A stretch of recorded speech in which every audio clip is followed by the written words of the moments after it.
Changement de décor, nous sommes dans les studios d'une radio locale de Reims. C'est le feuilleton de la semaine. Le premier épisode, c'est un tour d'horizon de l'antenne.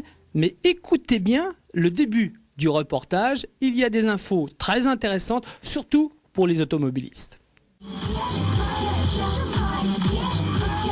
Le deuxième radar vient d'arriver, il était prévu, il était sur la liste officielle. Les radars, c'est un peu le produit d'appel de Champagne FM. La radio, située rue de Cadran-Saint-Pierre à Reims, a été la première en France à signaler les mouchards de la police. L'autre, il est dans l'Aube, on vous l'a dit tout à l'heure, entre Nogent et Remy, juste avant Crancé, à la fin de la double voie. Ces deux radars, vous n'en avez que faire, puisque nous le savons, vous respectez scrupuleusement les limitations de vitesse en vigueur. Ces tuyaux, ainsi que les infos sur le trafic et la vie locale, ont fait de Champagne FM la première radio de la région. La station, qui appartient comme l'Union au groupe R100, réunit environ 100 000 auditeurs par jour, ce qui la place juste derrière RTL, devant Europe 1 et très loin devant France Bleu Champagne.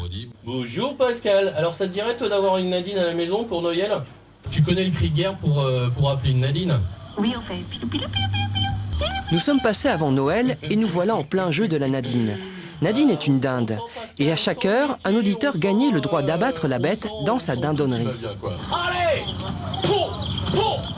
On apporte une grande importance au choix des cadeaux, surtout que en cet hiver, on sait que le porte-monnaie des champardonnais est un petit peu mal en point, donc on s'est dit qu'on va leur filer un coup de main. On a essayé de trouver des solutions pour améliorer leur quotidien en offrant du fuel, en offrant des pleins d'essence, parce qu'il y a eu une époque où l'essence coûtait très cher, le fuel aussi.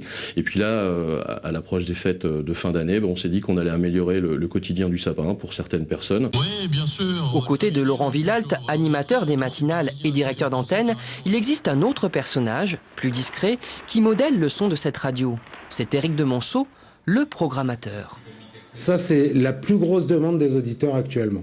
Que ce soit par mail et SMS, à chaque passage, on a de la demande sur ce titre. La musique représente 70% du temps d'antenne. Le reste est partagé entre l'info et la publicité, seule ressource de cette radio.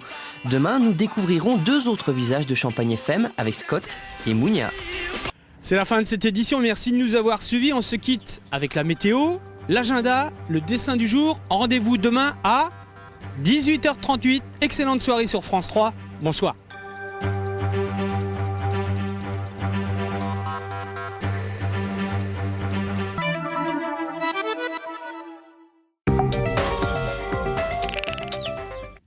Adieu soleil, bonjour.